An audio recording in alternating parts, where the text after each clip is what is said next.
Hello and welcome back to The Critique. Today we're looking at a script that chronicles the hamburger, its history, ingredients, and styles, from the classic All-American to the Aussie burger. It is a huge topic, and you can tell the writer did a ton of homework. The dates, the names, it's all in there. But honestly, reading it felt like walking through a really disorganized museum. That is the perfect way to put it, and it gets us right to our first major point: structural, narrative, and thematic grouping. The script presents the burgers as a linear list, and that risks feeling repetitive. It disconnects you from the story. Right, it feels like you're just scrolling through a category page on a website. Exactly. And the weakness there is that it jumps between, say, a cooking method, like the smash burger, to a regional ingredient, to economic history. You get this real sense of whiplash because you're constantly resetting your context for every single burger. It's disorienting. You can't get a foothold. So the suggestion is to basically scrap the linear list? Just get rid of it. Yeah, reorganize these burgers into thematic categories. Cluster them so you're telling a story about why they evolved, not just listing that they exist. I love that. So you could have a cluster called maybe economic necessity. Yes. That's already a much stronger story. You could group the slider, the slug burger, and the loco moco. Exactly. I mean, think about that narrative. The script says the slider was 5 cents back in 1921. The key isn't just the size, it's the price. It was fast, cheap, and then you pair that right up against the slug burger. This one is so fascinating, but it just gets lost in the list right now. It really does. The script mentions it uses extender, soybean, flour, mixed into the meat, and you have to ask why. Well, meat was incredibly expensive during the Depression. Right. It's survival food. And the name slug comes from the fake nickel coin from that era. That's a direct economic link. Grouping them shows how hardship drove this innovation. And then you throw in the locomoco, Which was invented for teenagers in Hawaii, the text says. But again, the context is key. It's a mountain of rice, a patty, gravy. It's cheap, filling calories. So now you've got a theme. You're not just reading a menu, you're discussing how money, or a lack of it, shaped what people ate. It becomes a sociology lesson. Okay, so what about a second cluster, something like technique and texture? The script makes a great case for the smash burger, but it's sitting all by itself, far away from its natural opposite. The steamed burger. The steamed burger, if you put those two head to head, you get this amazing debate about physics and philosophy. They're polar opposites. The smash burger is all about violence. It's the Maillard reaction. Pressing the beef into that hot griddle until you get that lacy, caramelized, crunchy crust. It's intense. But then you have the steamed burger from Ted's restaurant. Which are cooked in, what, metal cabinets? It sounds so sterile, doesn't it? But the result is no char, no crust. The text calls it a melt-in-your-mouth texture. It's basically a soft, moist, gray block of beef. By putting them back to back, the writer can explore these two totally different approaches to cooking meat. One creates flavor with aggressive heat. The other preserves moisture with gentle heat. It lets the listener pick a side in the texture war. And finally, a third cluster: regional identity. So you've got the green chili burger, the butter burger, and the pastrami burger. These aren't defined by being cheap or by a cooking gadget. They're defined by the map. Right. The green chili burger is New Mexico. You can't have it without Hatch chilies. The butter burger is pure Wisconsin dairy pride. And the pastrami burger, well, that's LA fusion, right? It's the Jewish deli crashing into the drive-thru. So by grouping them, you tell a story of local resources and local identity. And suddenly, you have three tight stories: economy, physics, and geography, instead of a long, random list. It completely changes it from what's on the burger to why does this burger even exist? Which leads us perfectly into the next big point: causality and historical context. The script has great dates and names, but it sometimes misses the chance to explain the causality, the reason why something happened. This is the difference between a list of trivia and a real history documentary, isn't it? The weakness here is that the listener learns who and when, but not the cultural drivers that made it stick. We get the what, but we're left starving for the why. Let's use the frita as an example. The text says it came to Florida with Cuban immigrants in the 60s. Okay, that's a fact, but it's just a sentence. It doesn't tell you anything. No. So the suggestion is to bolster that why, connect the ingredients directly to the history. Right. It wasn't just Cubans arrived and here's a burger. The frita is a blend of chorizo and spices, paprika, cumin. The causal link is that this was an attempt to translate a Cuban flavor profile into the American fast food format. It's an adaptation of heritage.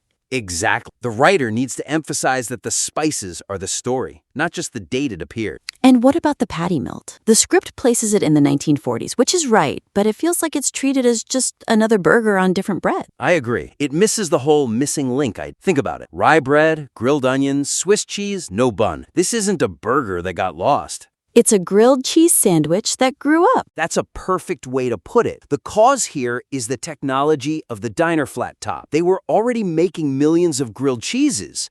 The patty melt is just applying that same melt technology to a beef patty. It didn't come from the barbecue. It came from the grilled cheese station. And then there's the big one, White Castle. The text mentions they standardized the burger in 1921, but it kind of breezes past the biggest why of all. Oh, this is so crucial. You have to paint the picture of what hamburgers were like before White Castle. Fairground food. Yeah, carny food. Messy, mystery meat.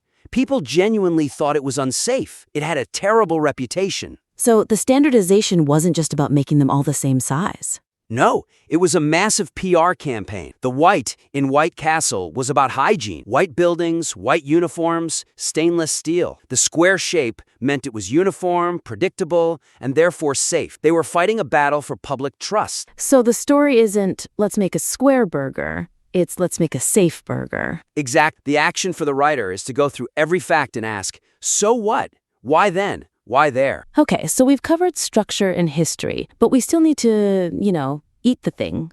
Let's move to the sensory experience. The descriptions are accurate, but they could be way more evocative. This is a classic food writing problem. The weakness is that the language focuses too much on the list of ingredients, lettuce, tomato, onion, and not the texture and the mouth. It's a grocery list, not a restaurant review. We need to feel it. So the suggestion is to use stronger, more visceral, sensory language to describe the actual eating experience. Okay, take the Juicy Lucy. The script says it has a molten core of cheese. That's a good start, but we can go so much further. The text even hints at the danger of the risk of burning your mouth. Yes, emphasize the ritual of eating it. You can't just dive in.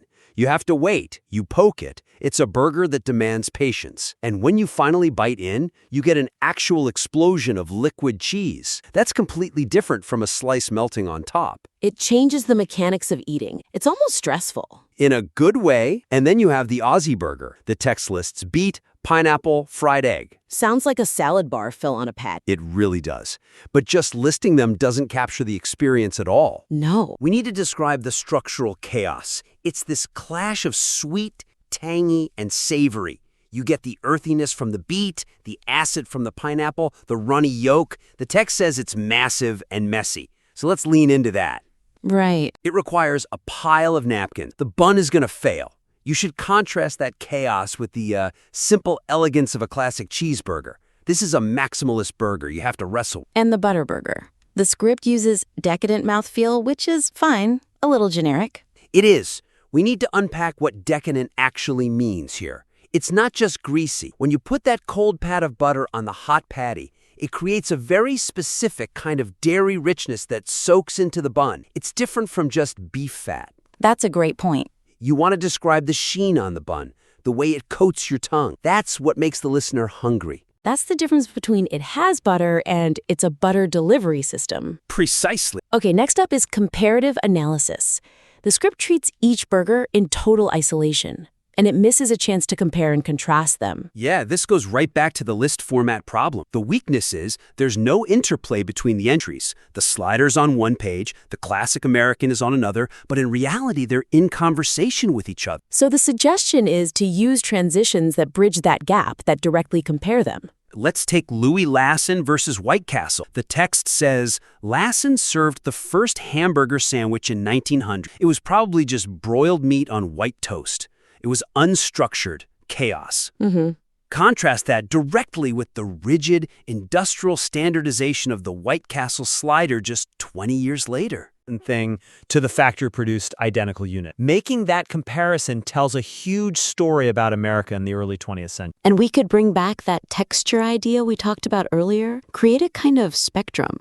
Yes, visualizing it for the list. Put the steam burger on one end, soft, moist, almost like a meat dumpling. Right. Then put the smash burger at the total opposite end. Crisp, crusty, intense. Placing them on a spectrum helps people understand the sheer range of what you can do with ground beef. And then you can frame it as a philosophical difference. The purist versus the maximalist. I like that. The classic American is all about balance, ratio, nothing too fancy. But then you contrast that immediately with the Aussie burger or the pastrami burger. Which are just piled high with aggressive flavors. Exactly. It's a clash of culinary philosophy, harmony versus volume. Framing it that way keeps the listener engaged. Okay, finally, let's talk about the conclusion. The current draft, as I understand it, just ends. It stops cold after the Aussie burger. It does. It just stops. The weakness is that the piece feels totally unfinished.